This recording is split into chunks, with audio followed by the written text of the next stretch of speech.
বলকের বাদশা ইব্রাহিম বিন Adham হঠাৎ করে একদিন রাজমহলের মধ্যে বসে আছেন, মন্ত্রী পরিষদকে নিয়ে বৈঠক করতেছেন। বৈঠকের মাঝে হঠাৎ করে একজন মিসকিন, একজন ফকির হাজির হয়ে গেলেন। ডাকতে বলে, ও বাদশাহ, এটা কি মুসাফির খানা? আমি এখানে কয়েকদিনের জন্য থাকতে চাই। বলকের বাদশা ইব্রাহিম বিন আদহাম ডাকতে বলে, মুসাফির, তুমি কি পাগল হয়ে গেছো? এটা তো কোনো মুসাফির খানা নয়, এটা হলো রাজমহল, এটা হলো রাজপ্রাসাদ। এখানে আমাদের মন্ত্রীদের থাকার জায়গা, এটা তো মুসাফির খানা নয়। মুসাফির খানা অপর পাশে, তুমি সেখানে চলে যাও। ওই মিসকিন ডাকতে বলে, বাদশাহ, আপনি যদি আমাকে অনুমতি দেন তাহলে আপনার কাছে আমি প্রশ্ন করতে চাই। বাদশা বলে, ও মিসকিন, তুমি কি প্রশ্ন করতে চাও? আমার কাছে প্রশ্ন করো, আমি তোমার সকল প্রশ্নের উত্তর দিব।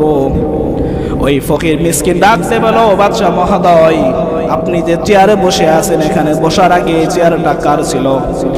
বলে, আমি যে চেয়ারে বসে আছি, আমি এই চেয়ারে বসার আগে আমার বাবা চেয়ারে বসেছিলেন। ওই মিসকিন ওই ফকির ডাকতে বলে, ও বাদশা, তোমার বাবা কোথায় গেল? ওই বাদশা ডাকতে বলে, মিসকিন, আমার বাবা দুনিয়া থেকে বিদায় নিয়ে চলে গেছে। বলে, তার আগে কে ছিল? বলে, তার আগে আমার বাবার বাবা ছিল। বলে, তার আগে কে ছিল? তার দাদা ছিল। এইভাবে বলতে বলতে এই মিসকিন এক পর্যায়ে বলে, ও বাদশা, তারা কোথায় চলে গেল? বলে, তারা দুনিয়া থেকে বিদায় নিয়ে চলে গেছে। ওই মিসকিন ডাকতে বলে, ও বাদশা, তারা কি দুনিয়ার মধ্যে আর ফিরে আসবে না? তারা কি দুনিয়ার মধ্যে আর আসবে না? তখন বাদশা বলে, নির্বোধ, তুমি কি পাগল হয়ে গেছো? যারা দুনিয়া থেকে একবার বিদায় নিয়ে চলে গেল, তারা কি দুনিয়ার মধ্যে কখনো ফিরে আসে? জোরে বলেন, ফিরে আসে? আর যারা একবার চলে গেছে তারা দুনিয়ার মধ্যে ফিরে আসবে? কখনোই আসবে না।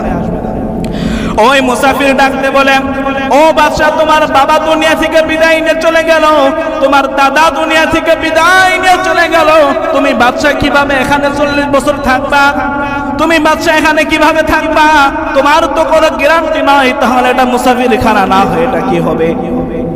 মুসাফির খানা কাকে বলা হয়?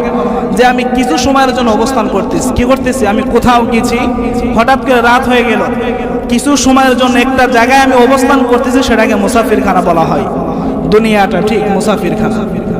আমি কিছু সময়ের জন্য দুনিয়ার মধ্যে আছি, এই দুনিয়া থেকে আমাকে বিদায় নিয়ে যাইতে হবে। দুনিয়ার মধ্যে আমি যত বড় বাহাদুর হই না কেন, আমার আজরাইল যখন আমার সামনে আসবে, এই মৃত্যু থেকে পলায়ন করার ক্ষমতা আমার মধ্যে নাই।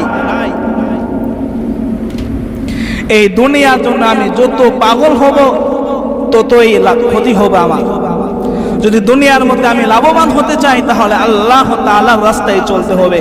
দেখেন, যারাই আল্লাহ তাআলার রাস্তায় চলেছে, তারা সব থেকে সম্মানীয় ব্যক্তি হয়েছে দুনিয়ার মধ্যে, সব থেকে ধনী ব্যক্তি হয়েছে, সম্মান পেয়েছে, টাকা পেয়েছে, সব কিছু পেয়েছে।